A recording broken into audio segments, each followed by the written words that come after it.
recording. I don't know if it'll record like breakout rooms though. Probably will. We'll see. We'll see how this turns out.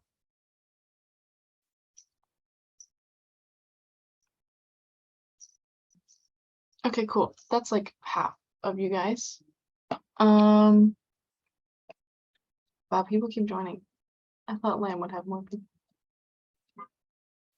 I guess he's only a PT for one section. So I guess more of you guys probably know me. Okay, yeah.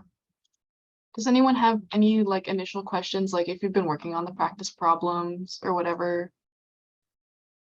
Are there any specific issues so far? Or should I just get started on like problem one? Could we just do number one? I'm already stuck on that one, so. Yeah, sure. Let's work on it. Let me share my screen. Okay, everyone can see my screen and stuff.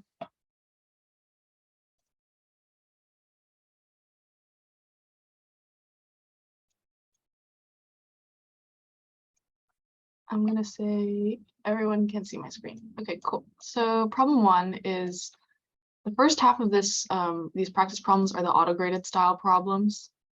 So they're very similar to what you guys have been doing in quizzes and stuff. The quizzes are very, very similar to what will be on the exam. Dr. Ritchie doesn't really like to surprise people and trick people. She's very upfront with expectations of class and what problems should look like.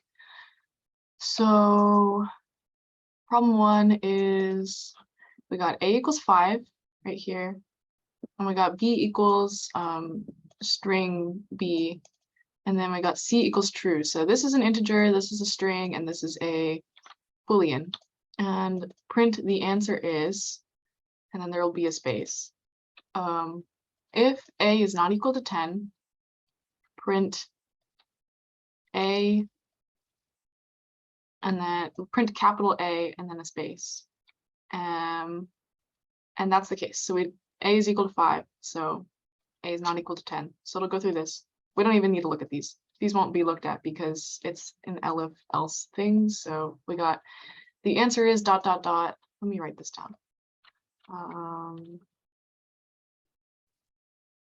Okay. Notepad. Can everyone see Notepad? Is it not too small?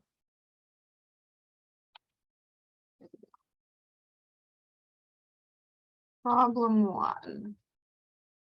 So we got the answer is ... and then there's a space where it ends, and then prints capital A, and then there's another space, and then we got z equals c and Boolean of A. So does anyone remember, like, when you convert an integer to a Boolean, like what is the condition that the Boolean is false? So if we did bool 0. Yeah, let's go. Okay, 0. Yeah, so it's not 0. So this is true.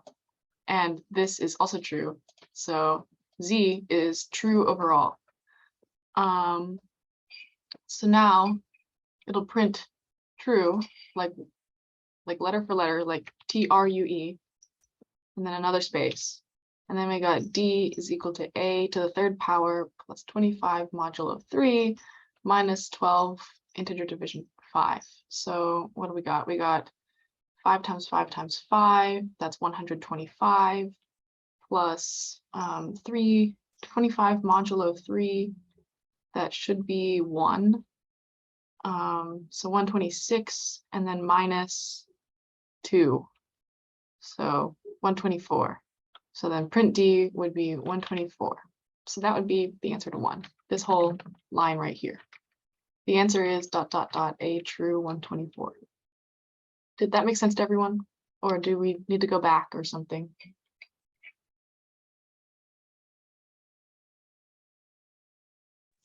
What's the order of operations? Like, does it start with modulus, then go to like exponent? It's PEMDAS. where the modulo and the integer division are considered like multiplication division. So you do those, the modulo and the integer division, you do those in the same step that you do multiplication and division. Is a calculator not allowed on exams?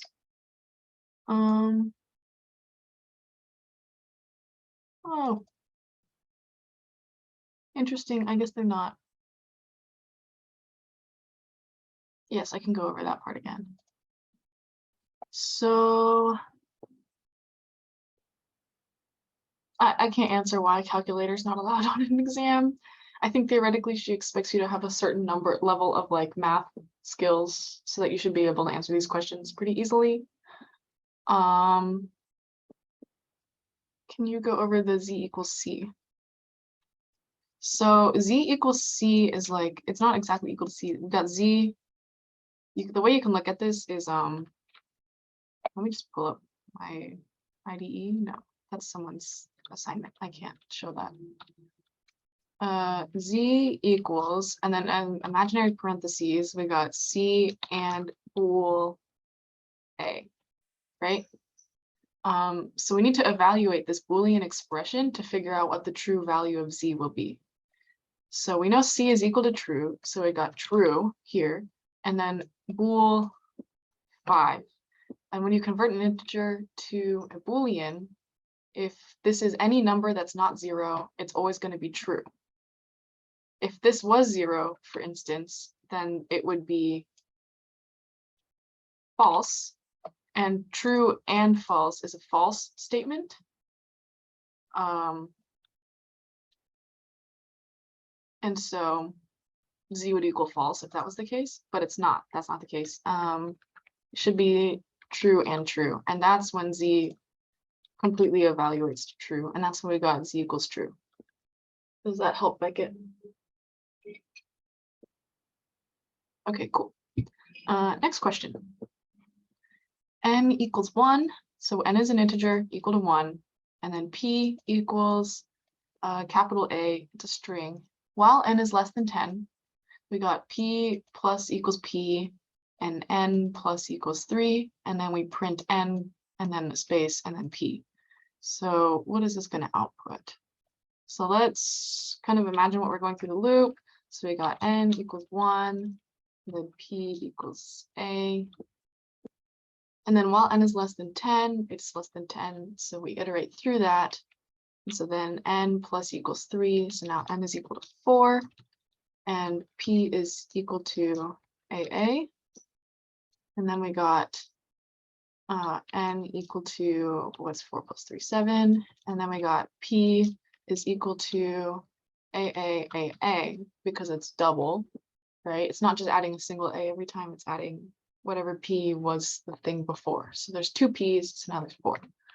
And then N is still less than 7, so we go through the while loop one more time, and now it's equal to 10, and P is equal to AA.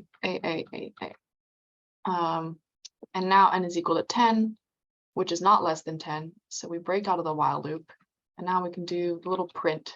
So what the actual output would be is going to be 10 space 1, 2, 3, 4, 5, 6, 7, 8. That's what your output would be. So this is what you would write on the fill in the blank in the auto graded section of the exam. Does that make sense?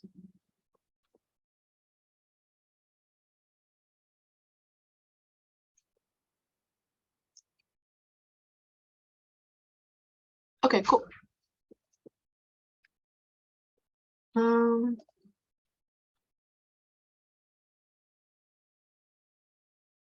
I guess I could post this text. I don't think I can post this text file because there's like at the end of this, because there's other like people, but people can just go look at the recording. Not a big deal. That's a them problem. They didn't come to this. Sorry. Problem 3. So we got A equals true, B equals bool of the string false. So does anyone remember converting a string to a Boolean, what the conditions are for it to equal false? Empty string. Exactly. So this is a little trick that she has. She wrote false as a string, but because there's text in it, it's actually not false when you convert it, it's true. So B is equal to true. And then C, 5 is greater than 8. So this is another Boolean expression. So this will evaluate to a Boolean. So 5 is not greater than 8. So then C will equal false. Let's write this down. So I got A equals true, B equals false. No, B equals true. And C equals false. And then we got D, and we got A and B and C. So this is another Boolean expression where we and all of these together. The only instance in which D would be true is if A was true, B was true, and C was true. But as we can see, we've determined C is not true, so D is also going to be false. And then we got E, and that's going to be equal to not A or not B and C. So does anyone remember the order of operations for like Boolean expressions? Because this is I probably think I do. Okay, say it. I think it starts with not, then it goes to and, then or. Yeah, you're absolutely right. Let's go. Yeah. Anyways, so that's like part of it technically. You can see there's parentheses in there. So it's actually PEMDAS, and then what is it? There's something there. Conditionals. The relational operators. Yeah, which is like less than, equal to, that stuff. Those are conditionals, and then not, and, or. So that's the order of all of it. So we got parentheses there. So we gotta evaluate this first. So let me just type this out. So we can just work on it as we look. So B and C. B is true and C is false. So this becomes false, right? And then it says not false. So that becomes true once we not it. And A is true. And then we got not true because not comes before or. So we're going to evaluate this. And then not true becomes false. And then we got false or true. And in that instance, when it's an or, it's always going to be true, right? Does everyone remember that sort of stuff? Like truth tables and stuff. So now, when we print the output, it's going to be false space true. Make sense to everyone? Now, can you redo E again? Yeah, I can redo E.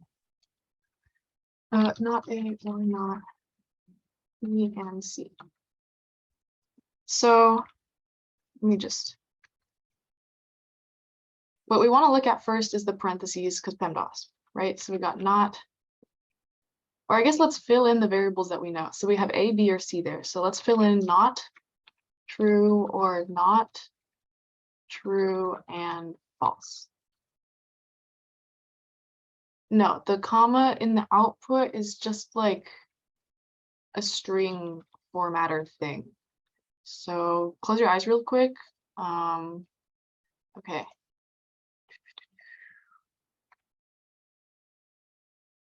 So if I did print I, comma, Richie, and we ran this, then it would print down here. It's kind of small. Let me zoom in. There we go. The comma fills in for like a space. It's not actually a comma because it's not inside of a string. So if I got rid of this right here and added a comma, then it would print the comma. But the comma, when it's inside of a thing here, it just adds a space. Does that make sense?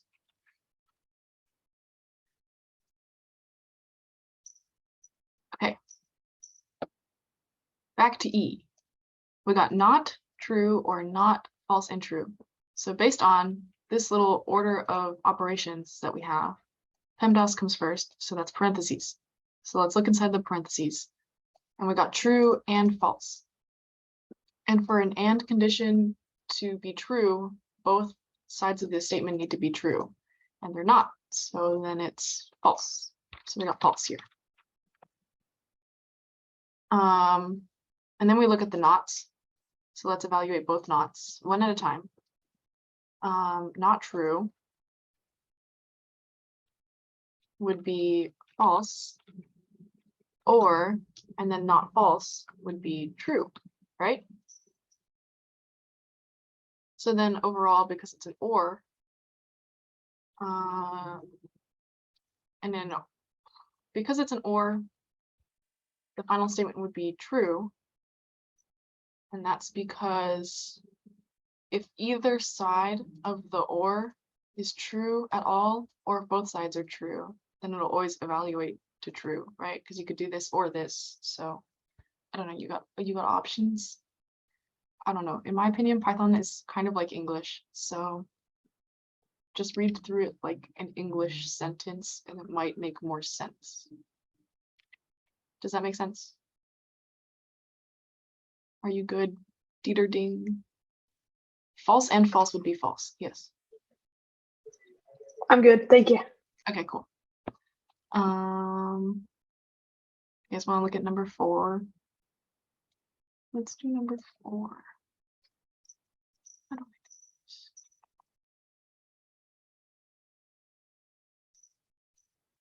There we go.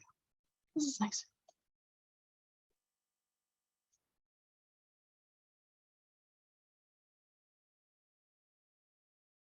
Problem 4. So we got a list of strings. We got good bull, whoop, hullabaloo, howdy, giggum, and aggies.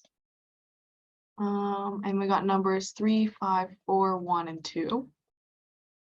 And then for num, in my nums, we are printing my string at the index of num. So this is going to print 5 times, right? Because it's my nums has 5 things. So the for loop is only going to run through 3, 5, 4, 1, 2, and it's going to stop. And then we're going to print out the my strings num. So the output would be my strings at num 3, 0, 1, 2, 3 would be howdy. And then there's a space. And then at 5 would be 0, 1, 2, 3, 4, 5 would be aggies. And then there's a space. And then there would be 4, so that would be giggum. And then there's a space. And then 1 is whoop. And then there's a space. And then 2 is hullabaloo. And then there's a space. And that would be your output. 4 is pretty simple. Don't put the space in the front, just do the space in the back. Does anyone have any questions on 4, or can I move on?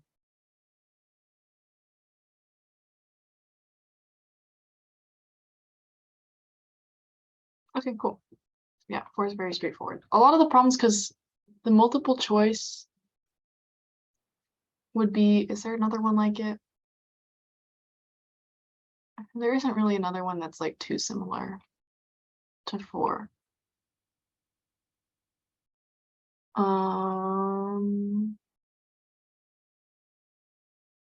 I'll just move on. Are you okay with that, Harrison? Okay. If I accidentally misspell, would I receive 0? Yes. If you accidentally misspell, the autograder is very harsh, and us PTs that are grading the exam do not go back and look for spelling mistakes. So it's all on you.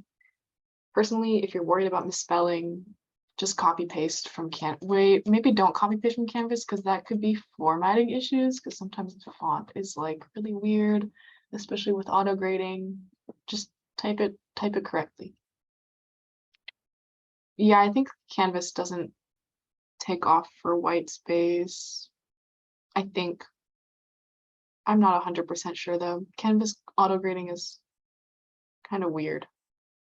If you think you have something to contest, you can talk to Dr. Ritchie and talk in her office hours and be like, hey, can I look at my auto-graded section and see what I got wrong? And she'll be like, okay.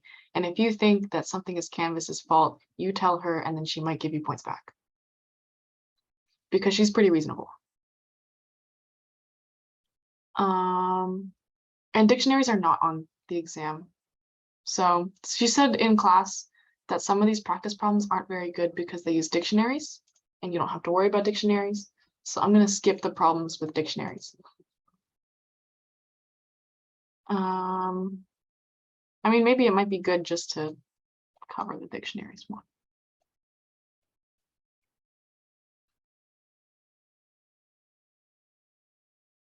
Let us worry about that at a later date. I'll quickly go over the answer to this, but I won't I won't take any questions on this one, on 5. So if Joe is in my dictionary, Joe's not in the dictionary. Joe's not a key in the dictionary. So we skip that. If Anne is in the dictionary, Anne is there. So we print hi Anne. That's all it would be. The output would be hi Anne. And that's it. That's all of number 5. Number 6.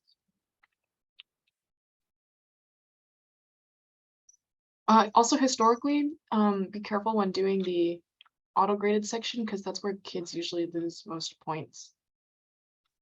Everyone stresses over the like code section, the free response, and I don't know, more people just actually lose points in the auto-graded section because of really silly mistakes, because Canvas is really particular and stuff like that. So just be wary of that. So we got a string, the quick brown fox jumped over the lazy dog, and it prints :3 and it ends . So that prints everything before index 3, but not inclusive.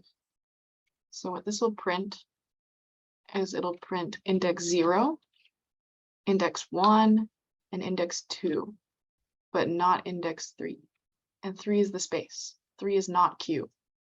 A space is considered like a thing in an index. But then we add a space because it says end space. And then if my string at 4 is equal to Q, which it is, and then if fox in my string, which it is, print fox, end space. So the fox, and then end space. If my string at -5 is not equal to Z, then print jumped. So we got -1, -2, because I'm pretty sure negatives start at 1 because you can't have -0. So from the when counting from the back with the negatives like this, go -1 is the last index, -2, -3, -4, and then -5 is Y, right? It's not equal to Z. So we're going to add jumped and a space. And then we're ignoring this elif because this if passed. And we're ignoring this else because this if is the branch that we were in. When a string is kind of like a list, but without the like commas in between. So if you have a whole string, you can index it like a list, and you can like look at specific portions of it. Does that answer your question? But yeah, each letter is an index. The whole sentence is the string, and then we're looking at specific indexes in the string, and then each index is like, yeah, and the spaces also count as an index. That's really important to note. The spaces are not just empty. That's considered a character in like ASCII language, so you have to count that. Very important stuff. But we're skipping all this. We're not even going to read it. No point. Who cares? And then we're going to print this, whatever there. The fox jumped down.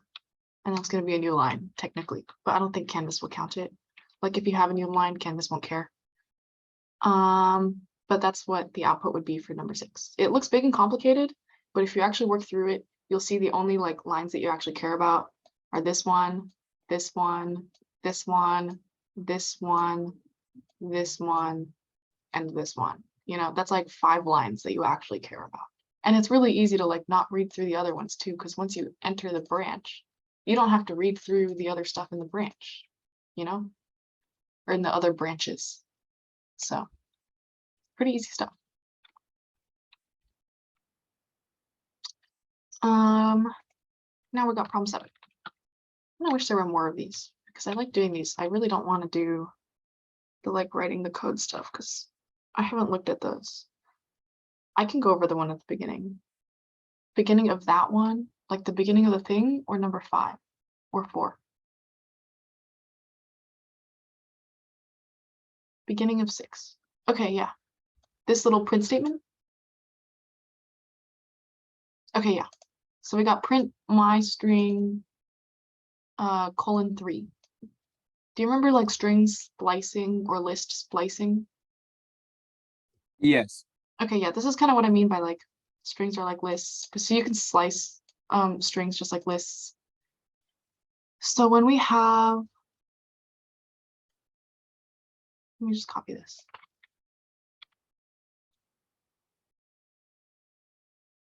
So when we have this string and we have this, we run it.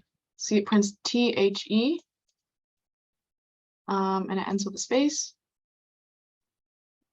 That's because it prints up to 3, but not inclusive. So it's kind of like the range function, where if you do like range 5 to 19, it'll print everything from 5, or it'll like give you a range of everything from 5 all the way to 18 because the last part is non-inclusive. So it's very similar to that. So if I changed this to 1, 2, 0, 1, 2, 3, 4, 5, 6, 7, 8, 9, 10. So if I did 10, it would print everything up to B. So let's run it. Never mind, I'm a liar. B is 10. 1, 0, 1, 2, 3, 4, 5, 6, 7, 8, 9. Yeah. 10 is B. So let's do 11. Now it'll print everything, including the B, but not past. But you can also start this at like index 3, and then the 3 will be inclusive, so it'll start it at the space. So let's actually change this to 2 so that you guys can actually see. So it'll start at E, it'll cut off the TH, it'll print everything from E all the way to B. That's what this slicing does. So now we'll go E quick B.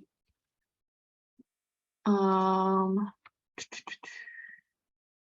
then of course you can also slice from the back. So if we wanted to do the back stuff, we could do like -19 to like -4, 3. So yeah, it'll print all of this, whatever this is, it'll print this. So if we did -2, you'll see the D from dog there. Yeah. Because it starts at 1, 2, but then the ending again is non-inclusive. So don't go up to -2, just, or don't go into -2, go just up to -2, if that makes sense. Yeah.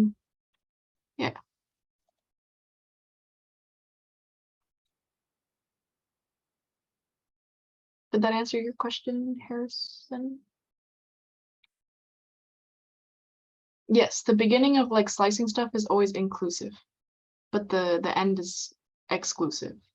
That's just how Python is as a language. That's how most languages are, I think. I don't know too many languages though, so I can't like 100% answer. But in Python, the beginning is inclusive, the end is exclusive. And then we got, so let's look at problem 7. Can you guys see my notepad, by the way? Like, is this good for everyone, or should I zoom? Can I even zoom in on notepad? I can. Okay. I will then. I'm gonna get rid of this. If you guys like didn't take a screenshot or whatever, that's on you. there's going to be a recording. I don't know what the recording is going to look like. I don't know if it'll be of the main session. I don't know if it'll be of this breakout room. We'll see. But good luck. I don't know. If you have issues, you can email me or like do something on the Discord server if you're on that. I don't know. I'm usually on my laptop a lot, so I would be able to answer to an extent. There's also a bunch of other PTs there that are like really chronically online all the time. So they'll answer really quickly if you have a question. And other students that really like helping other students, they'll also answer really quickly. So if you have a problem, just ask if you're in the Discord server. If anyone needs the link to the Discord server, it's in Richie modules, helpful links. It's there. Okay, we got my list is an empty list. And then we got for I in range 5. So remember, range is exclusive. So it'll go 0, 1, 2, 3, 4. That's what it will go to. That's 5 things, but it starts at 0 and then it's exclusive of the 5. So then we'll append I to the power of 2. So the first iteration of append will go 0 because 0 squared is 0. And then 1 squared is 1, and then 2 squared is 4, and then 3 squared is 9, and then 4 squared is 16. So that's what the list will look like after the for loop is completed. And then it wants to print my list from -3 and on. So we got -1, -2, -3. So remember, inclusive because it's the beginning. So the output will be it'll be formatted like a list, I believe, because it's not honestly, this sort of question would probably be multiple choice. You probably wouldn't have to like type it, format it exactly. So this type of problem would probably just be like, it'll have multiple choice of options and you click the one that's right. But the one that's right would be 4, 9, 16. And I just want to double check that. So I'm gonna, I want to be right. I don't want to show you guys wrong stuff. So I'm gonna double check it. Why is this giving me?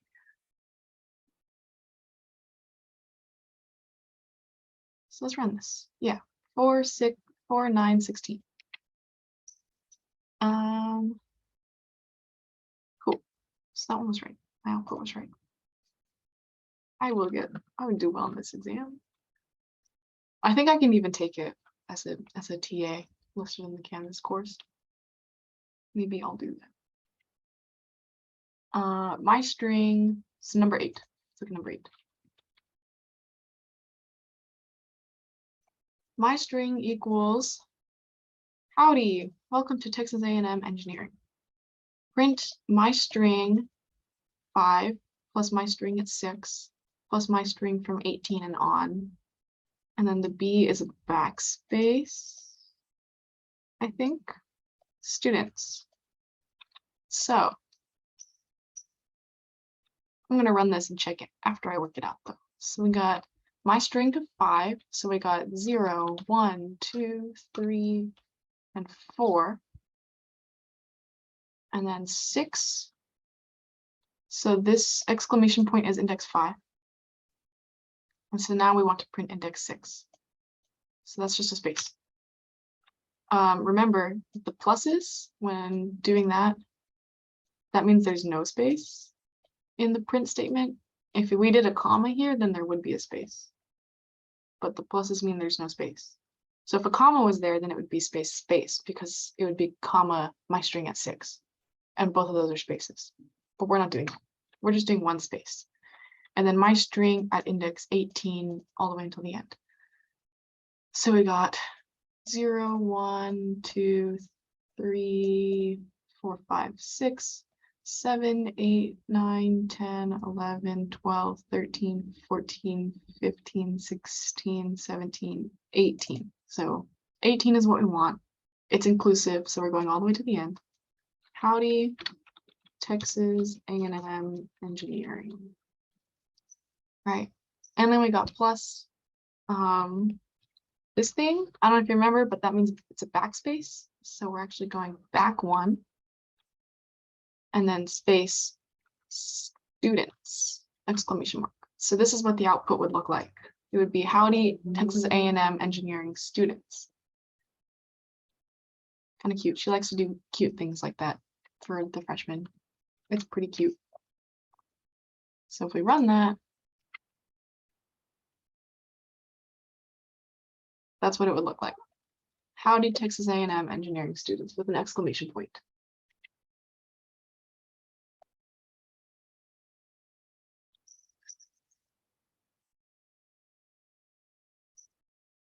That's the end of the auto-graded practice problems. Did you have any questions? Like, do you want me to go back? Are you still confused on any of these? How do you determine if it's inclusive or not again? Usually just the beginning is inclusive and the ending is exclusive. So we got my string at 5. Everything after a colon is exclusive, and then everything before is inclusive, right? So this thing is inclusive, but this thing is exclusive because it's the end, but the beginning is not. I don't know how else to say that in words. If anyone else has another explanation that might help, feel free to speak up. Okay, cool. Will I be able to go back to the previous section during the exam? It's not like divided by sections like that. Like it's all one page and you can scroll through every single problem before you even start one. So you won't have to like stress about that. So you can like skip around all you want. Just be sure that everything is filled out, you know?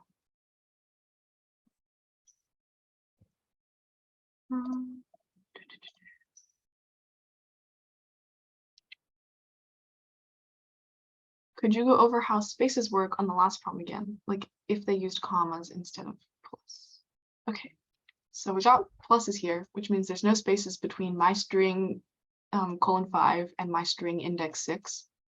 And there's also no space between my string index 6 and my string index 18 and on.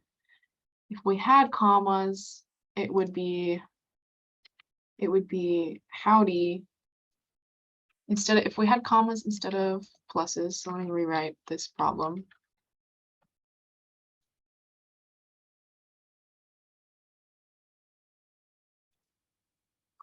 Okay, so it would be my string index 5, that's this one. We would add a space. It would be my string 6, which is just this one. There's another comma, so we'd add another space. And then would be my string 18 and on, which was Texas A&M engineering exclamation point.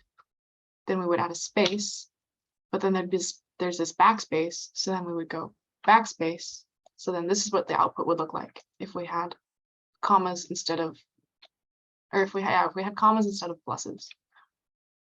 There'd be a space between this one, a space between this one, and then a space that's then deleted between these two. So just to prove that to you guys, let me run this. And that's exactly what it is.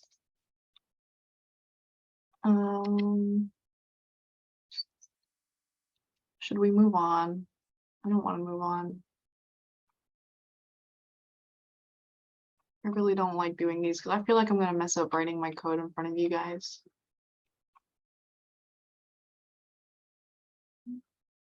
Okay. I kind of worked on this one and I used a dictionary when I did it, but are there other functions we should be aware about for sure? Sorting is a big thing. So if you guys remember, a lot of you guys had issues with .sort. So let's do like, I wish I knew the command for like instant copying, but we're just gonna delete it instead. So we did like 6. I don't know, random letters. A lot of you guys did to sort, you guys did my list equals my list dot sort, right? If you run this, there's gonna be an error. Why was there no error? A lot of you guys ran it and there were errors. Theoretically, this shouldn't work. I don't know why it's working on my thing because I haven't done it on my thing yet. Does someone have like Spider open or whatever?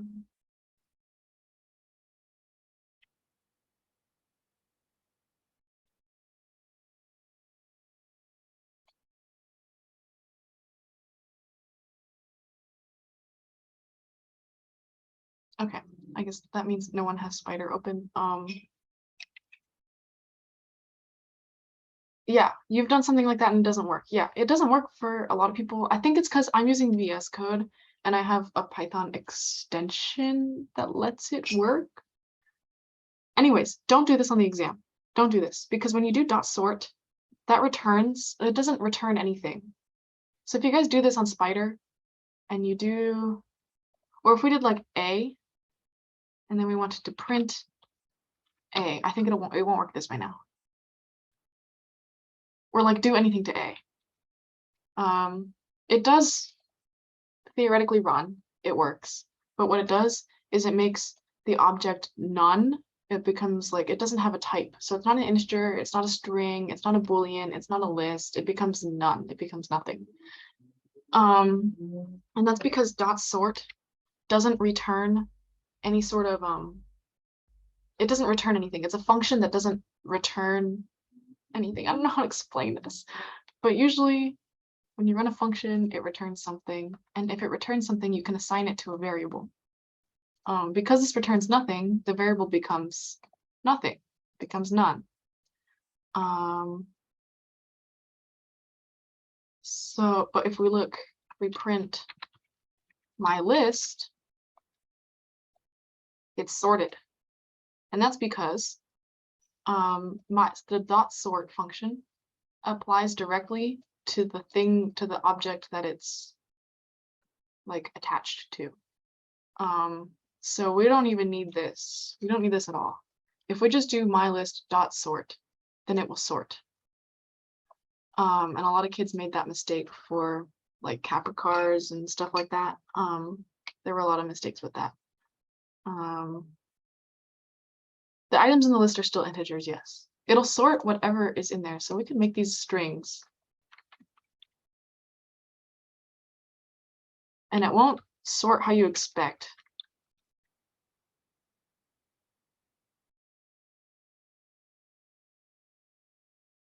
Yes, Tyler's right. Reverse equals true. Just put that inside sort. So we would do reverse equals true.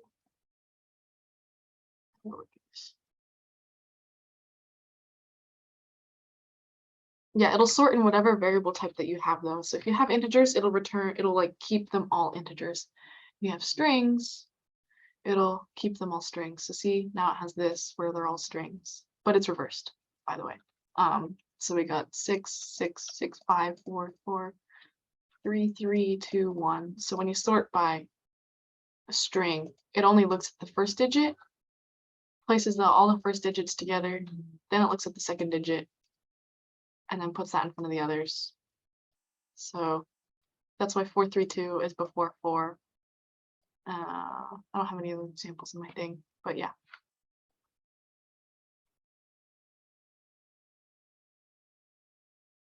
But you can also do it with integers. And it'll sort the actual like integer values. Will loops and list come up in exam 2, or are you done with it after exam 1? In this class, the way that the class is built up, you're not done with anything after exam 1, because like the coding like builds on itself. Like there will be problems where you'll be using new things, but you'll still be using lists and loops, and you'll still be using if statements, and you'll still be using like variable type conversions and stuff like that. Like you'll be using all of this information all the way up until the end of the semester. And even after the semester ends, if you're depending on your major, all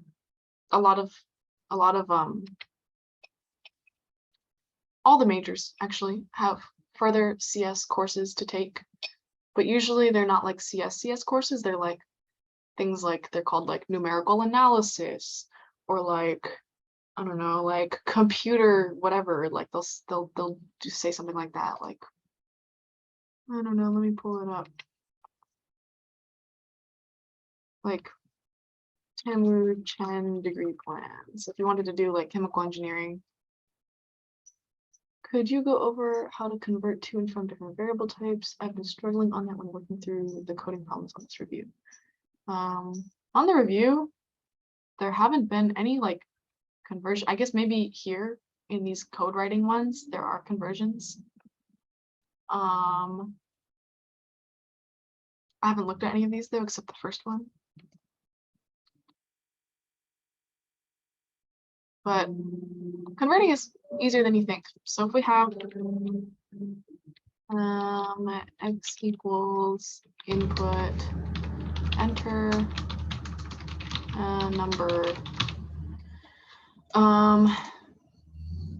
All you gotta do is float. Just whatever integer type you want, or whatever variable type you want, just put that around it. Or if we wanted to convert all of these integers to floats, then we could do a for loop. We could do for I in range length my list.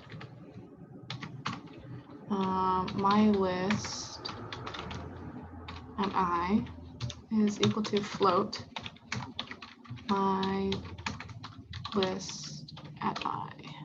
And that's how you would convert. So now if we print my list. So now when I print this, they're all floats. See, they all have the .0 at the end, signifying that they're floats and not integers. Anytime you have an input,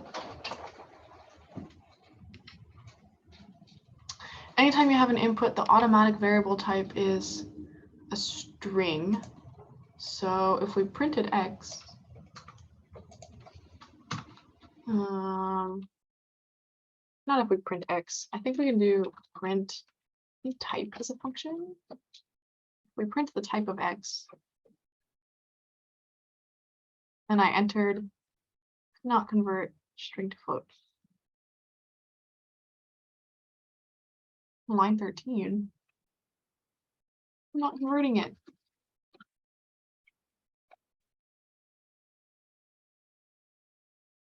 Okay, yeah, I just didn't save it. Okay, anyways, if I entered a number like 85.3, now it tells me the class of the variable is a string because I never converted it to a float.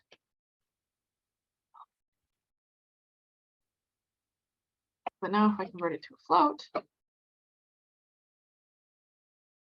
enter a number, and I go dot 76, the type is a float. And then there's other variable types. Could you do the same thing to convert the list to a string?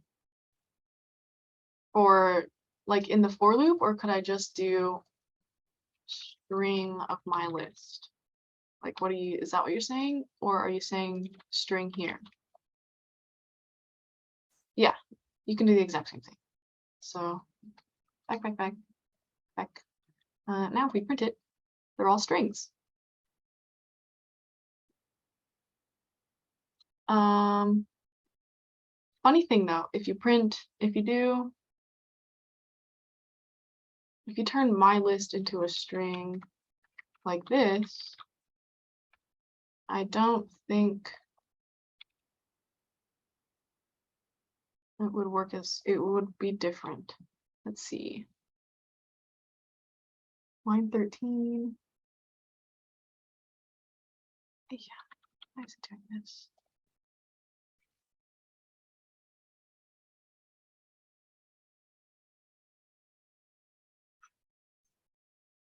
Okay, so if we converted my list to a string and then we indexed it, so if we print my list at index 4,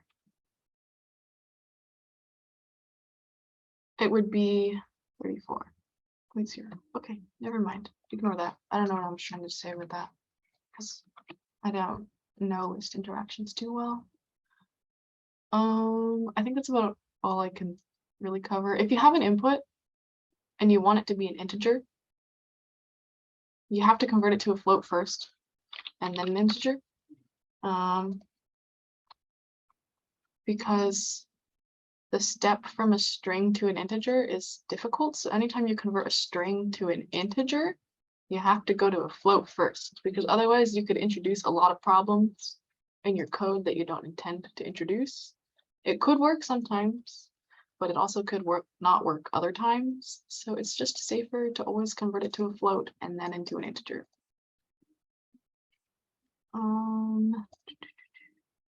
Yep. I guess let's look at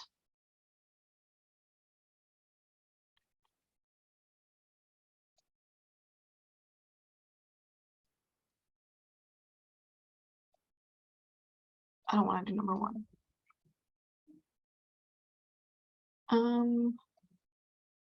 Number one is a lot of loops and a lot of thinking. Can we do two? Yes, we can do two. Let's look at number two. Okay.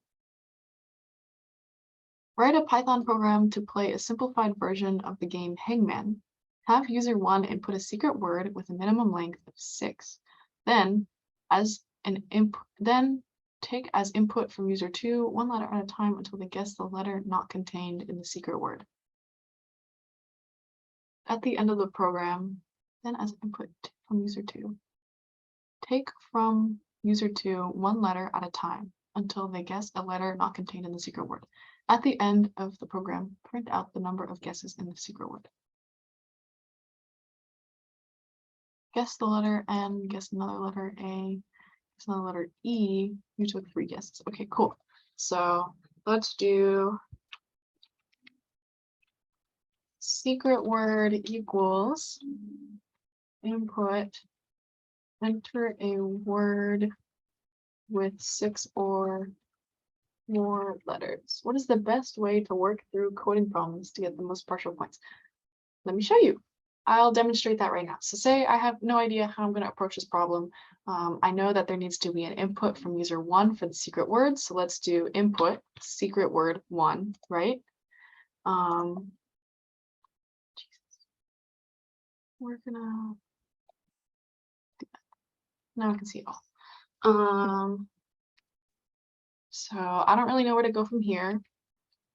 But then for now, let's print an output, because an output is worth a lot of points in the rubric in partial credit.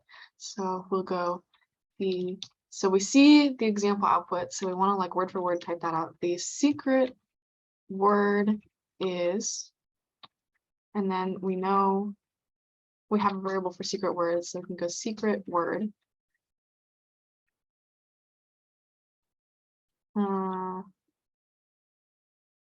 Period. You took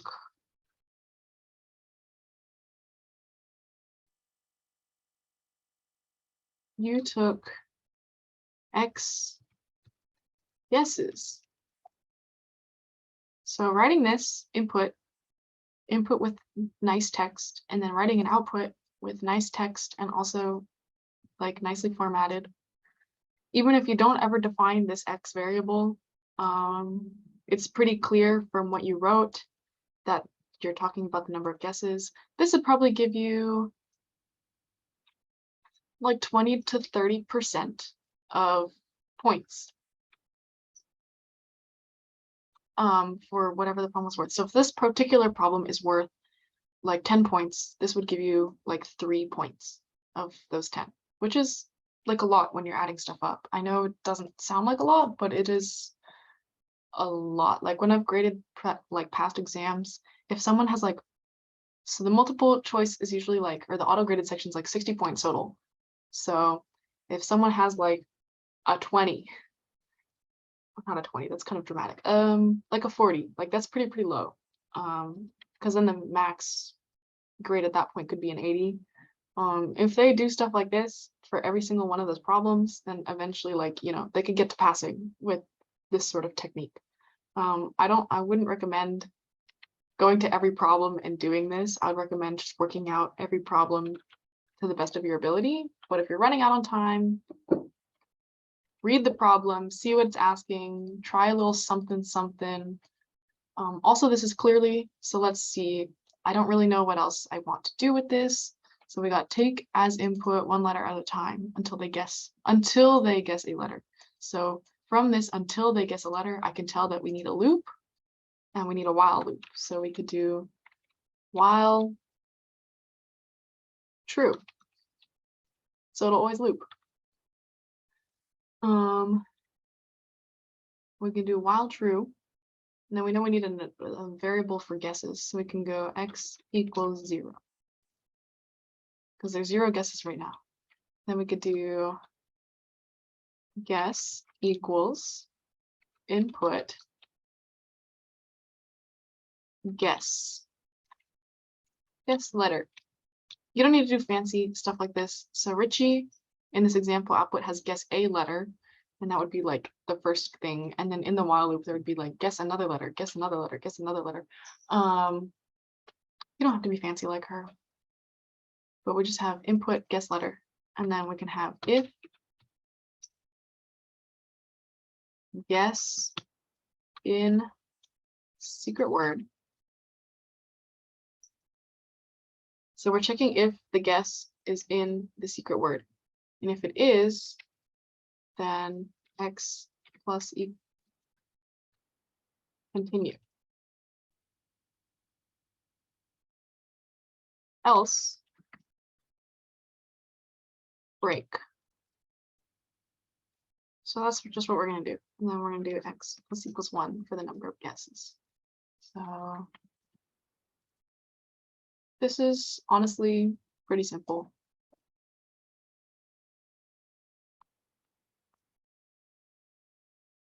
Why is Richie still? Guess a letter, enter a word with 6 or more letters. Yes, I can explain what continue does. After I do this, after I prove that my thing works. Engineering. Guess letter E, N, G, Y.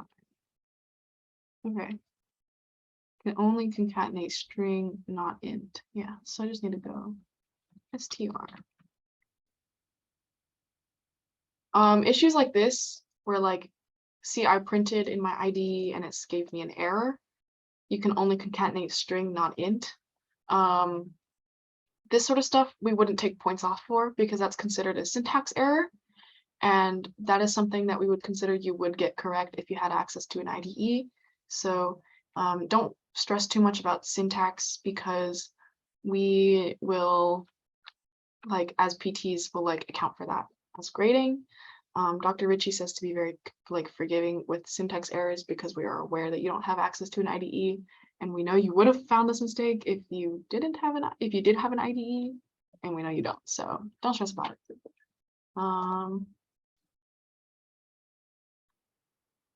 So let's do engineering. And then E and G, Y. Right, since I took 4 guesses. And I did take 4 guesses. So this technically worked. I think this would pass. She does say with a minimum length of 6. So that might imply that you need to do an if statement. You need to do if length of secret word is less than 6, print not long enough, and then we've got to do an else, and then inside that whole else we would do this program that we had. So that could be what she meant by with a minimum length of 6. She might want an error message. I'm not sure because there's not like a rubric for this or anything. Then take as input 1 letter at a time at the end of the program. Yeah, so then we fulfilled every single requirement for this code. So theoretically this thing would get a 100%. I put while true because if I were a student and I was reading this and I knew that it needed a while loop, but I wasn't sure what condition could fulfill the while loop, I just put true. So that way it will always enter the while loop, right? Does that make sense? And then as I'm writing the while loop, I can figure out which condition will I need to meet to want to break out of the while loop. So then I use break for that. So I have if guess in secret word, and I want the guess to be in secret word. So because guess is, if this condition is fulfilled, so if the guess character is in the secret word, I will continue, which means I'll just skip everything else and go back to the beginning of the loop. That answers your question, Ahmed, I hope. Continue in this instance kind of does nothing. I just didn't like, if I leave it blank, like I can't leave it blank, it'll yell at me. So I just put continue because I just want it to continue. I don't really want anything else to happen. Some people are really extra and they put continue after every single if statement. You don't really need that. Just in this instance, I did because I have nothing else that I want to put inside the if statement. But I know if this condition is not met, then I want to break out of the loop. So then I have else and break. So it'll break out of the while true. Does that answer both of your questions?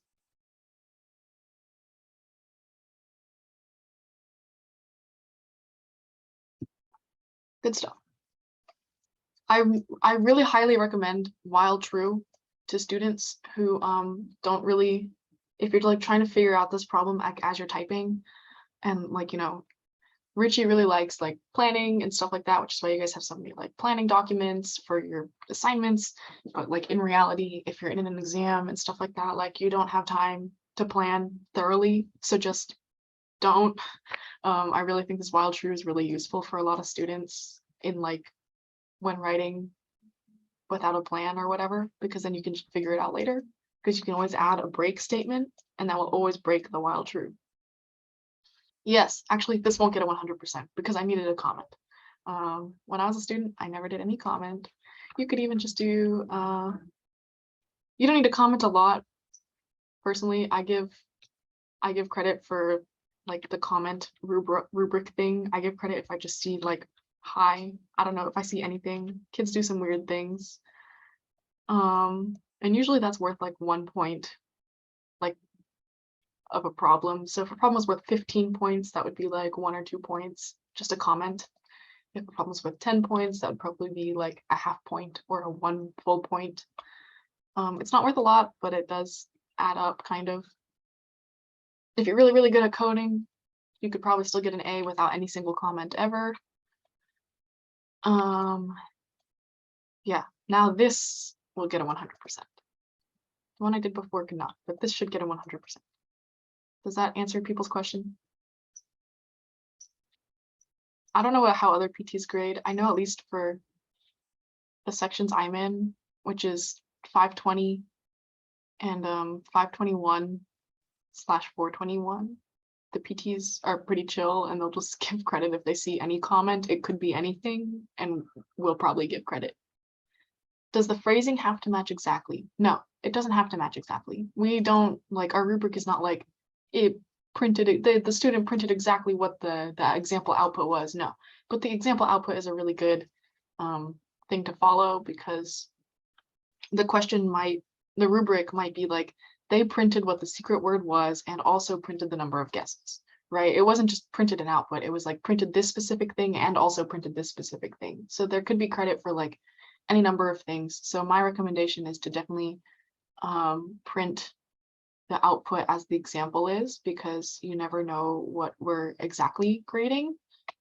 So if there's like multiple variables in this thing, like you don't need like the quotation marks and stuff, but you know, printing what the secret word was and then printing the number of guesses would potentially yield full credit. Yeah, see, it says print out the number of guesses and the secret word. You could do this in any way that you want, but if you only print one of the two, you'll likely get like half credit for that particular thing. Does that make sense?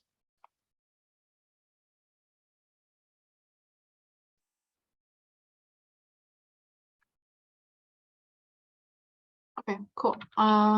Is there any particular one that you guys wanted to do?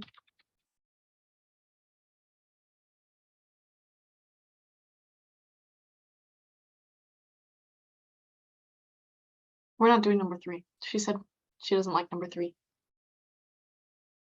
4 was listed first, so let's do 4. It says, write a Python program to generate the following output exactly as shown using a single loop. This is great. So what we could do, we could do for I in range 5.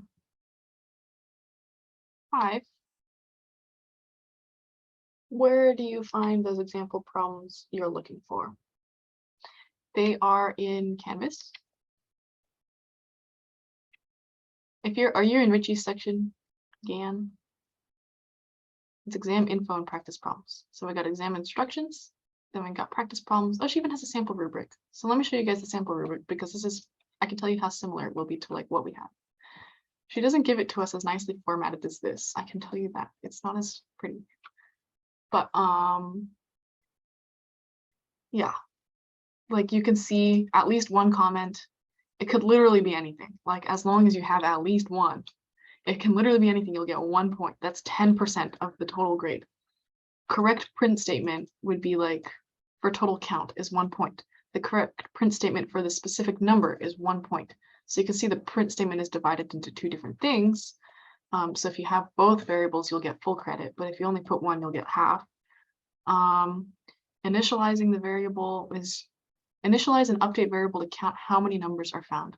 So find and print. Yeah. So this count is initializing, this line right here, count equals 0 is initializing the variable. If you don't update it, you'd probably get 0.5 points. And then because you do count plus equals 1 in this, that would be considered updating it. So then it's full credit. Correct loop structure, pretty important. Close enough syntax, looped over all numbers, indented lines, all that. If you don't do all of these things, you'll probably get like a 1.5 or a 2 or a 1, depending on how badly you mess up. Calculate and sum digits. Honestly, there's a lot of kids in each section, and the way grading is split up is each PT handles 1 question, and so they'll grade 1 question of the free response, and then they'll do it for every single student, so that way it's really consistent with the grading.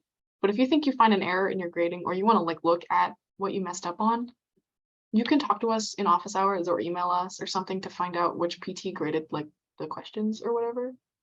Or just talk to a PT and we can show you the exam and show you what went wrong. We can probably only change a grade if it's on a question that we graded. Yeah. Correct conditional structure. Yeah, this is just a really good example rubric because this is literally what it looks like for us on our end.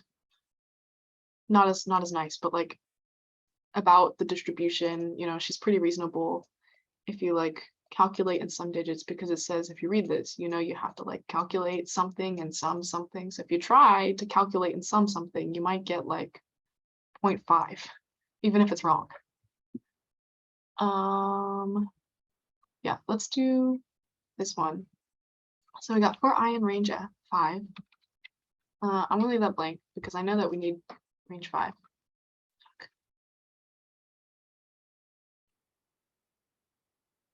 And I'm gonna make my list equals, because it didn't say you can't use a list, so we're gonna go A, B, C, D, and E. So we have for I in range 5. And we're gonna go print my list at I, and then times I plus 1. So now, if we run this, we got A, B, B. We got A, B, B, C, C, C, D, D, D, D, E, E, E, whatever.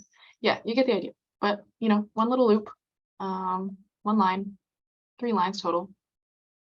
This would probably be an example of like a 10-point problem, because the free response problems are not like equally weighted. It's not like everything is like a certain number of points. It's like some of them are harder, So they're worth more points, and then some of them are pretty easy. So this would probably be one of the easier ones as an example.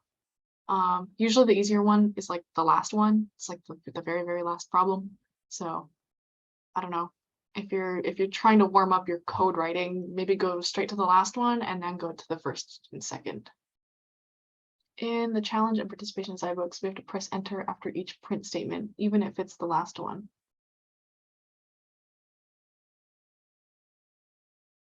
No, you don't have to do that. Could you maybe go through a thought process for approaching these problems?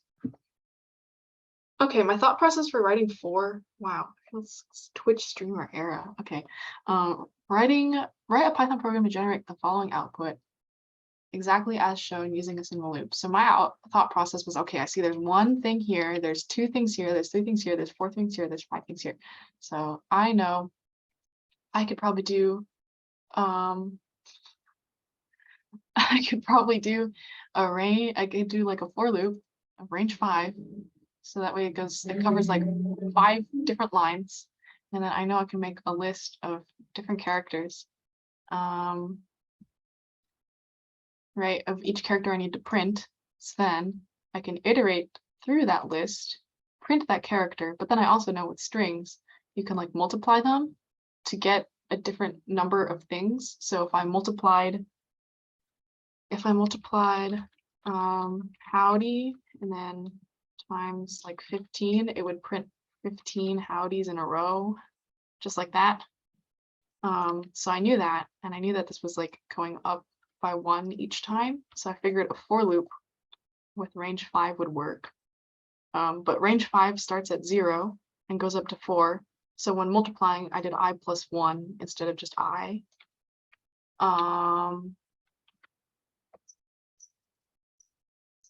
Yeah, that was my thought process.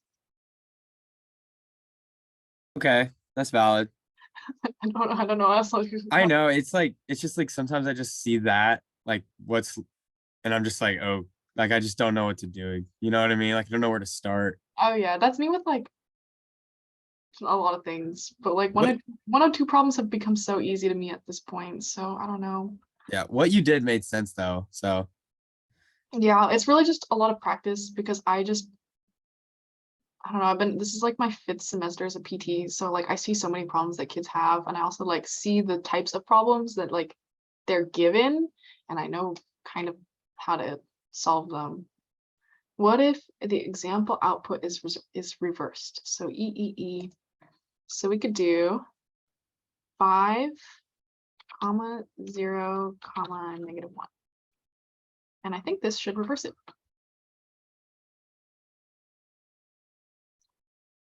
List index out of range. Oh, probably because it starts at, so let's change this to 4. And then change this to -1. There we go. E, DDD, BBC, CCD, A. Just like that. And then because range has like different inputs, so if we did range 5, the default means that it would go, let me do this as a comment. If we did range 5, then that would be 0, 1, 2, 3, 4, right? But if we did range 3, 5, then that would be 3, 3, 4. That's what it would be because it doesn't go to 5. And then what I did was I added the third thing, which was like what it increments by. So we could do range 2, 10, 2. So that means the first variable is where it starts at, the second variable is where it ends exclusively. And then this third variable is how much it increments by. So the default increment is 1. So it'll always count up from 1, like count plus 1. But if we did 2, then it would go plus 2. So we'd go 2, 4, 6, 8. And then it wouldn't go to 10 because it's exclusive. And then what I did is you can also count backwards. You can increment by anything that you want. So I did it from like backwards. So I did 4. I did it from 4 because that's the inclusive. So it'll start at 4. And then I went to -1 because that's exclusive. And then I counted by -1. So this would look like 4, 3, 2, 1, and 0. If I did 0, it wouldn't print A. So if we do 0, it would just print B, because the second one, where the range ends, is exclusive, remember? So it never goes to 0. So we want it to include 0. So we have -1 there to account for that. Does that help? Yes. Okay. And then someone said they wanted to see 5. So let's look at 5. Write a Python program that will repeatedly ask a user to input a person's age. The program should continue to ask for input until a negative number is entered, indicating that the user is done inputting data. So they do say the condition right there. So this is clearly a while loop because it says it's like an indefinite number. We don't know how long it will continue for. So we're gonna use a while loop. And then the program continue to ask until a negative number is entered. So that's our condition. So we know that that's going to be the condition that we want to break out of the while loop. So let's have input, I guess, user input equals input, enter your age. And then it can't be evaluated as a string. So we wanted to convert it to a number. You can leave it as a float. I think it should be fine. Potentially. I haven't read the rest of the problem, so we don't know. So for now, I'm converting it to a float. I'm gonna do a while loop, and then while user input is greater than 0. I guess greater than or equal to 0. Should be fine. The program should determine the total number of people and the minimum and maximum ages entered. The results should be printed to the screen using the format shown below. Oh, not the formatting. Okay, anyways. Well, user input is greater than or equal to 0. So it says enter your age. I wonder if you can use min and max functions. I feel like you can. So let's do a list because we want to store all this data, right? We want to like look at it all. So age list equals, and we're gonna make it an empty list. And then we're gonna do age list dot append user input. Enter your age, right? And then we're just gonna copy paste this there. Once it's less than 0, we're gonna do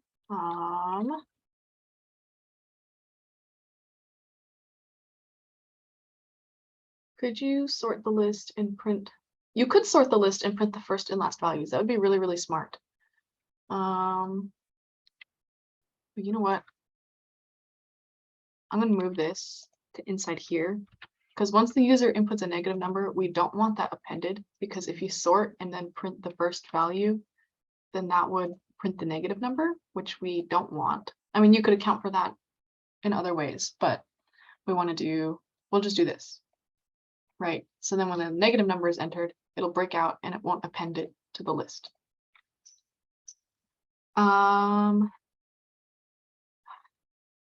I hate formatting. I think this is like my weakest like thing. Number of people, space, minimum, we'll do 2 spaces. Minimum, age, space, maximum, age. So then I can't, I hate this. I totally forgot how to do all this. Probably an F string, right?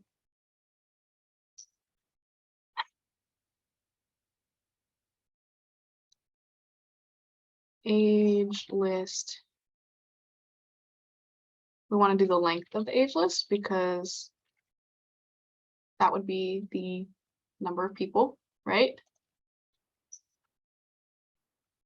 Colon, how many things is this? 1, 2, 3, 4, 5, 6, 7, 8, 9, 10, 11, 12, 13, 14, 15, 16, 17, 18. 18D. And then another one of the minimum age. So let's do the sort. Let's do how you recommended it, Lindy. Let's do age list dot sort.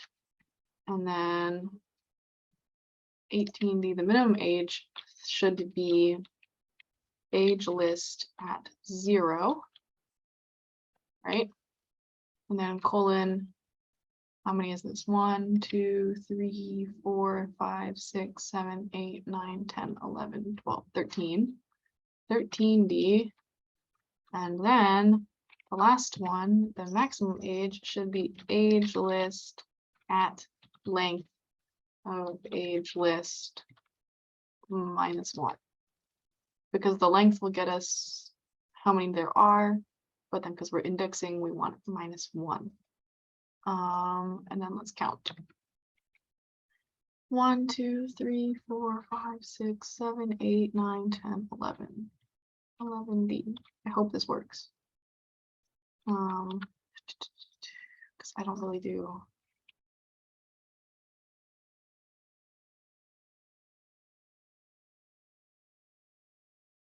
And then -6. Or object type float. Okay, yeah. Let's convert this to an int.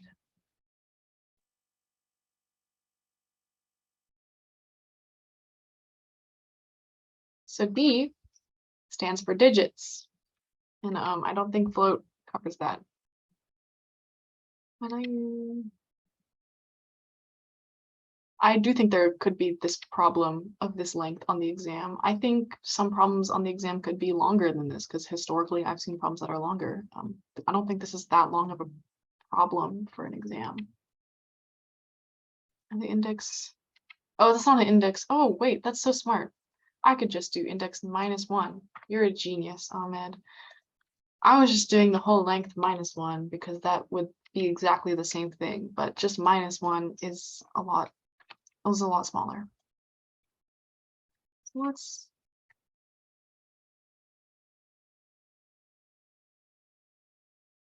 there we go. Except this is all, what is it, right justified, and we want it to be left justified. And she had something in the notes about left justification. Where is that? That was in like one of the more recent lectures. There we go. Thank you. You're a genius. Is that like here? No, it gives me an error. It's after that. Okay, smart. Right there. So we are pointing a little arrow, a little less than sign, but it's pointing to the left, which means we want it left justified. So now if we run this, we can go, shit.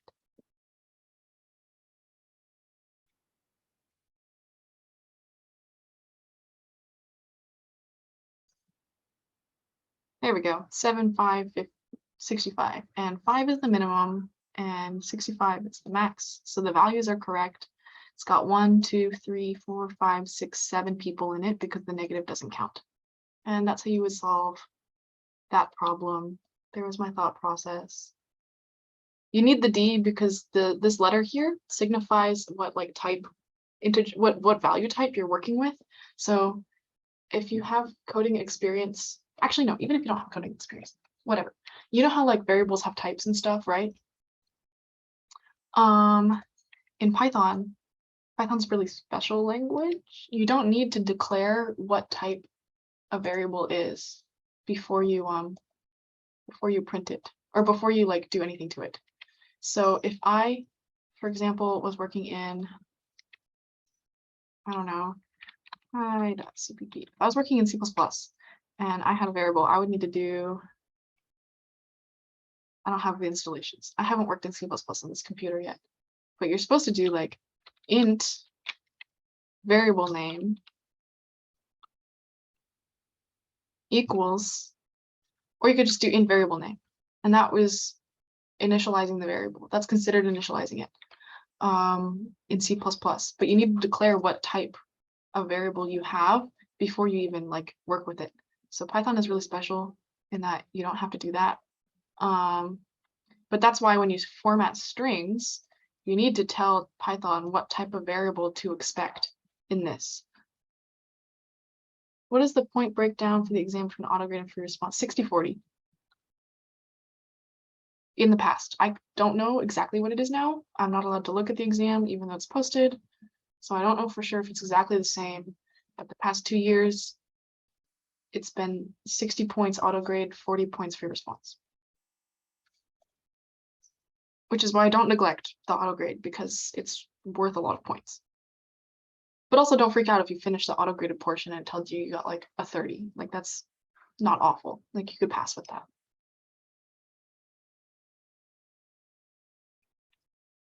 And exams are not worth that much of your total grade. Labs are worth way more. But yeah, there you go. Little justification thing. She might make you format like this on an exam, so remember how to do that. And then the D is for digit, which means that it's anticipating an integer and not a float. F is for floats, right? So I could do float age list and then F and run this, and then we can go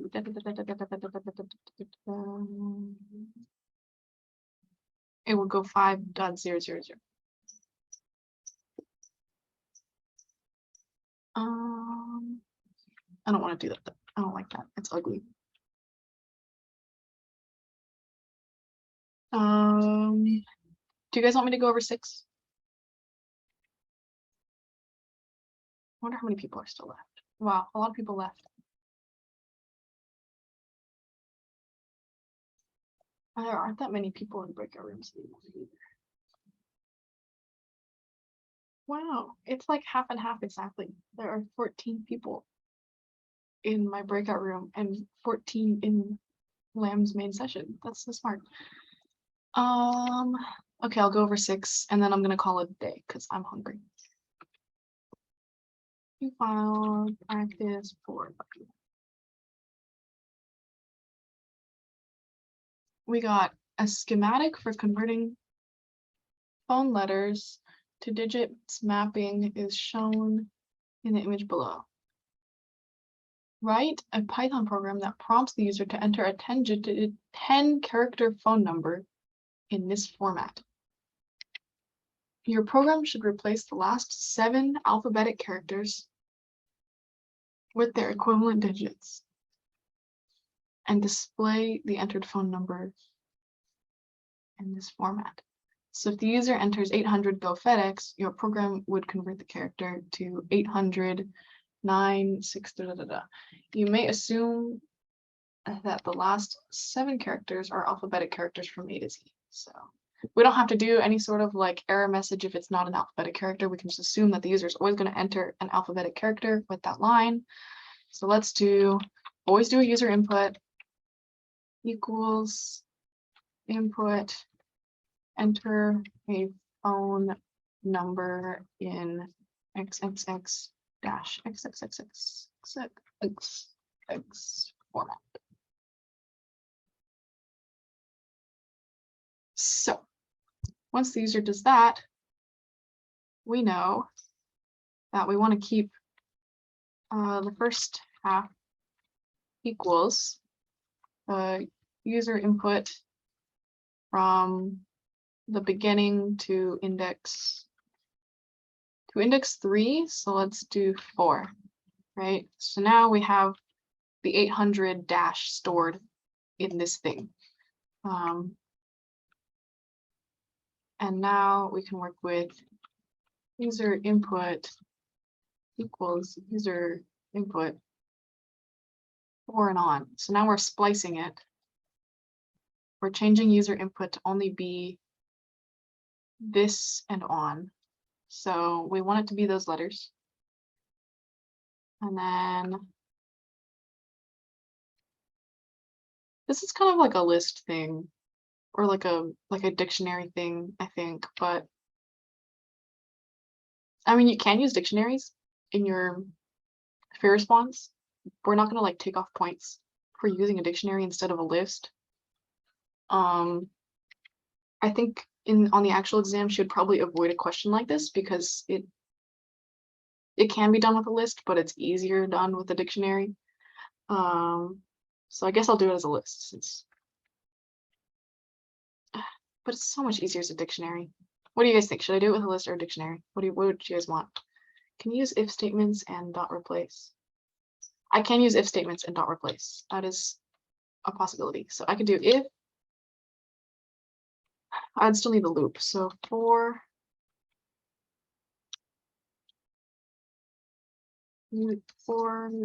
letter in user. I don't like doing it like that. Okay, I like doing the range. And I'll explain that after this. For I in range like user input. If user input at I is equal to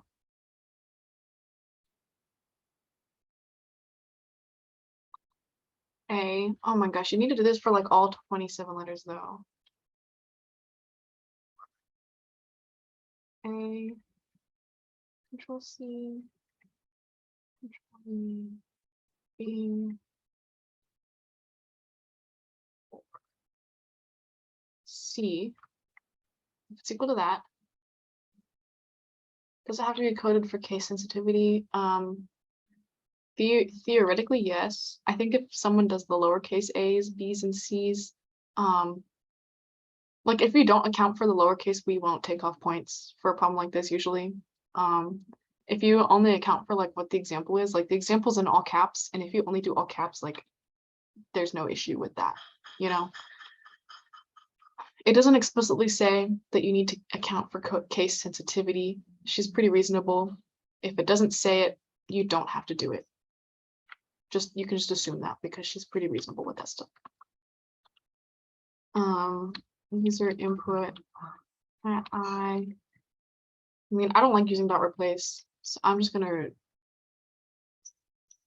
I guess I can't do this. I need to do dot replace, don't I? Because it's a string, it's immutable. So I have to use dot replace. Strings are immutable, so you can't do user at I is equal to 5 because they're immutable. So you can't change individual letters within a string. You have to, if you wanted to do that, you'd have to make it a list. It's not a list, it's a string. So you have to use dot replace. Dot replace.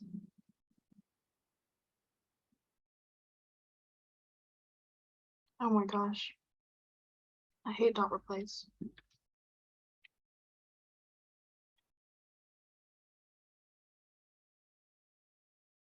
I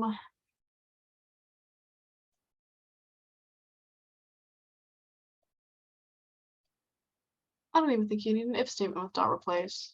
I haven't used dot replace in like a really long time. I feel like you could just do.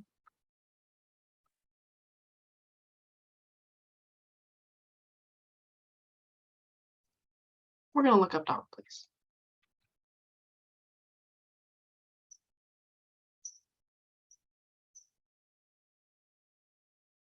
Okay, yeah, it just replaces everything. We don't even need a loop for this question. You could just do user input dot replace A with 2, user input dot replace B with 2. I'm replacing it with the string because I just want to, because I think it'll make my life easier in the end with formatting. You could do it with an integer. Doesn't really matter. 3.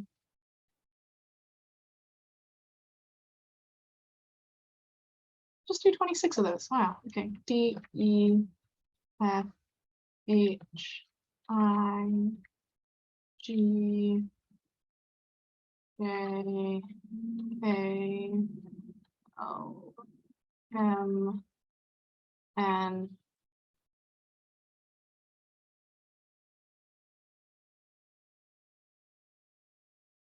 P, Q, R, S, T,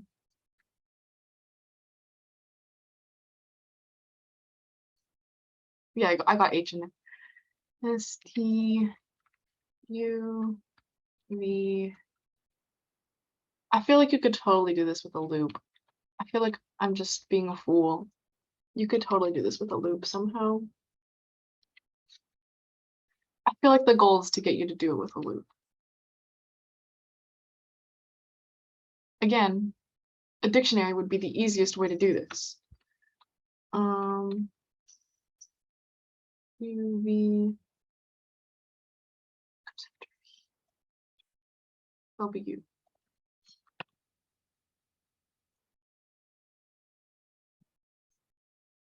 Z. Okay, so now let's fill in the numbers. So DEF is 3, 3, 4, 4, 4, 5,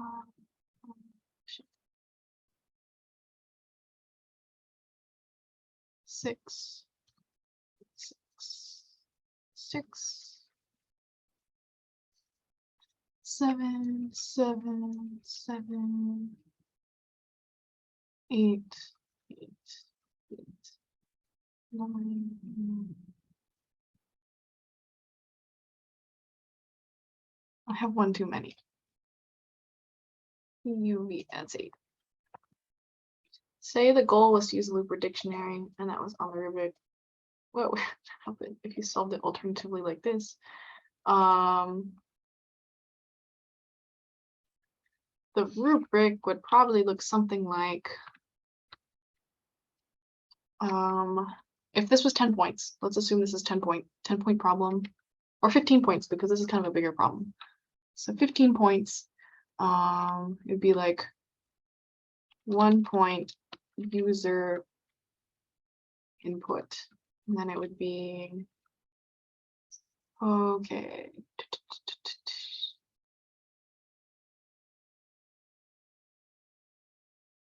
One point printed out, I guess. So then it would be 1 point for user input. Let's assume this is 10 points. That's easier for me to count. 2 points replacing the values correctly. So if this was like, say she intended us to use a loop and a dictionary, it would be like 1, 2 points used dictionary and 2 point used loop correctly. What is that? 6, 2 more points. Okay. I don't know, but let's say this is an 8-point problem. It would probably look something like this. Oh, wait. 1 point comment. I would lose that point, but I always lose that point. Yeah, user input with text. Print it out correctly, so you get half points if you didn't print it out correctly in the correct format. I guess let's print it out and find out.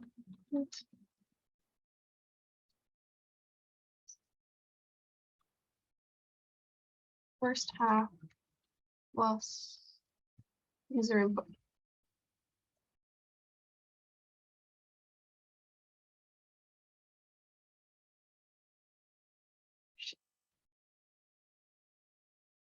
$800 - FedEx.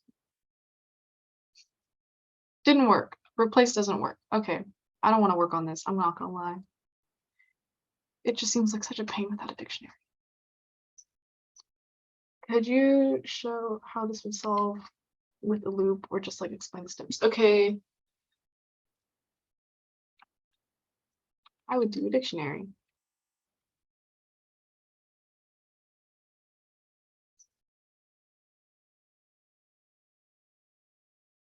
How would I do this? Do ABC colon 2. I would probably start with, get out of the way. Probably start with an empty space. And then colon 1. Comma. And another comma. And then DEF colon 3 and a comma.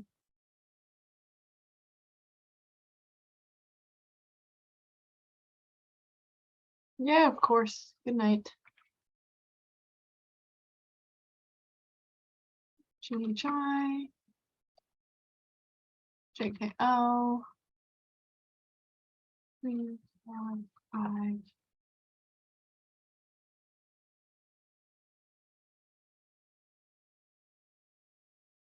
There we go. EQRS. PUV. WXYZ. That would be 4, 5, 6, 7, 8, 9. Okay, so I would use this dictionary. And then I would go. Let's look at how replace works again.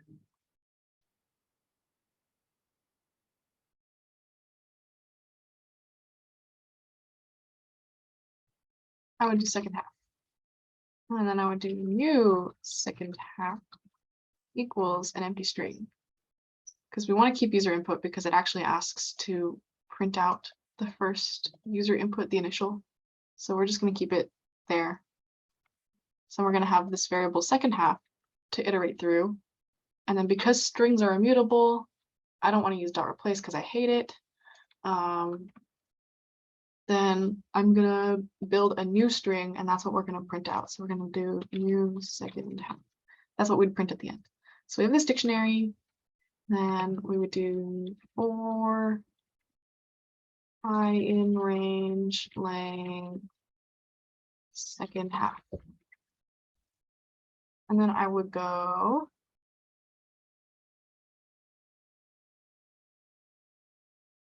new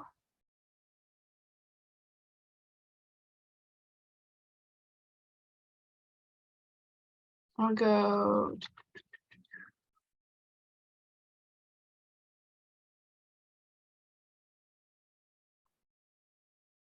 this is why I didn't want to do code because it would take me a while.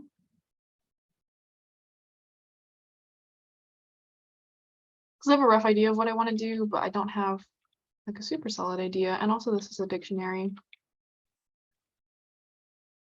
So if second half at I in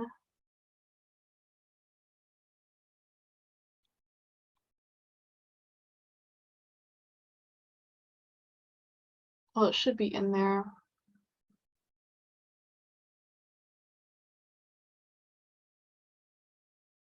Okay, you know what? I don't even want to do this. This is dictionaries. I'm not going to explain how to do this because I don't know how I would approach this because I haven't seriously thought about it.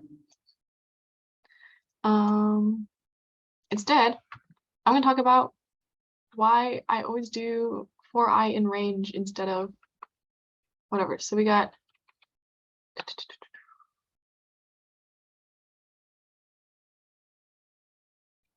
so there's like different ways to do for loops, right? There's for I in range, like whatever.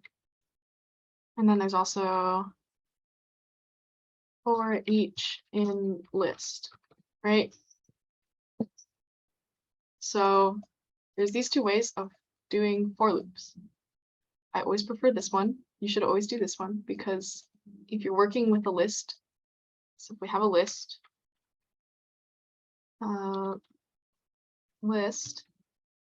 and that is going to be like 1, 2, 3, 4, 5, 6. Say we want to add 1, like the number 1 to each of these integers. If we did for each in list, each plus equals 1, and then we print list, it's not going to change anything. It's still going to be 1, 2, 3, 4, 5, 6. And that's because when you iterate like this for each in list, each is a variable that is created independently of list. Like it's not attached to list. It's just there. It's like its own variable for each iteration of the for loop. So we got each is equal to 1 on the first iteration, and then we add 1 to each. So each becomes 2. It doesn't change anything in list. It's just each. It's only its own variable. I guess like, if I say x, that might be better. So x is its own variable. Like x doesn't change at all. Or x becomes 2, right? And then we go to the next iteration in the for loop where x is 2. And then we add 1, it becomes 3. But that doesn't change what the value of it is in list. Like you're not actually directly changing list. You're just looking at each value in list and changing that each thing, but not in list. It's like its own thing. It's separate. So if we did it for I in range length list, we can do list at I plus equals 4.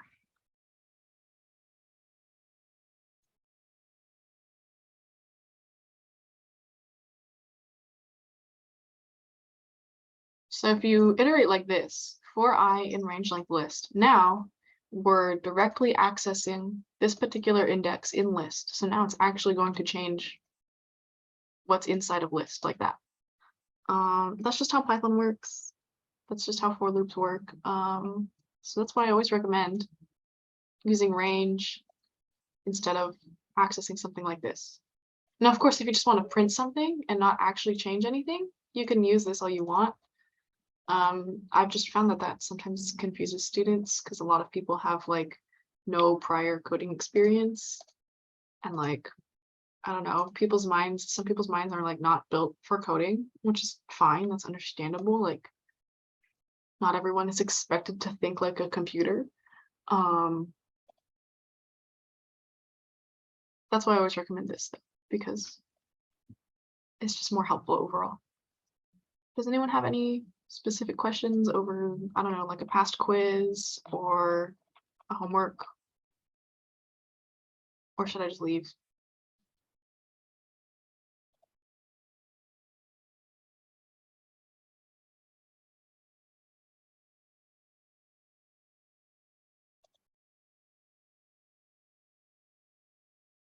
Okay, I'm gonna take that as a last question. Are you the Tyler that always asks the questions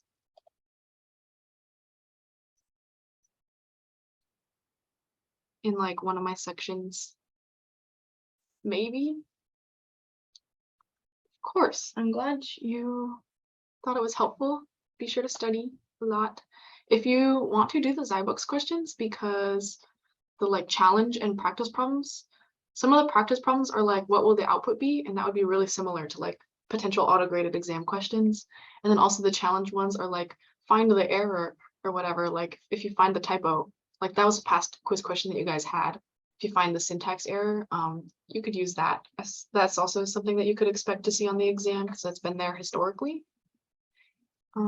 Is there enough time to work through coding problems or is it time restricted? It's technically time restricted. You have 2 hours to take the exam, or an hour, 50 minutes, I think. She might just give you 2 hours though. But like, assume that you need to complete it within the time frame of the class. Unless you have disability accommodations, then talk to Dr. Ritchie and she'll give you more time on the exam.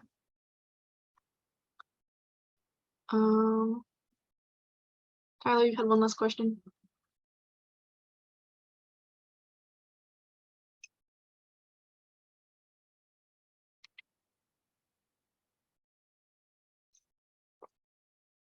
Do you want to share your screen?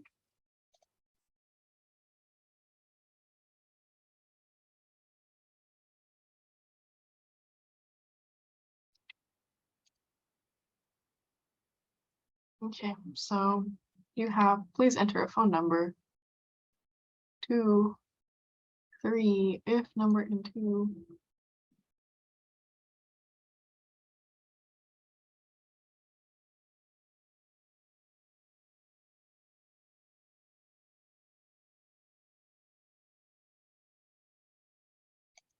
This would get you really close. This would probably get you full credit. I'm gonna be honest. I mean, if it prints and runs, I mean, even us as PTs, when we grade, we are not copy pasting your code from Canvas and running it to see if it runs, because that's just unreasonable. We're looking if you have certain key components that are there in the rubric, and if they're there, then we like give you points for that. So this would probably get you full credit, even if it didn't run correctly. Yeah, if it doesn't like exactly run, we would still take it. Just because no PT is copy pasting and running every single problem. That's ridiculous. Yeah, that was good. That was good problem solving. Anything else from anyone?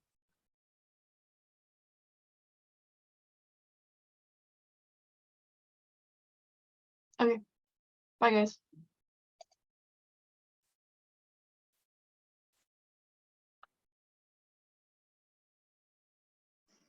Okay. Any other questions? Okay, thank you. Bye-bye. Yep.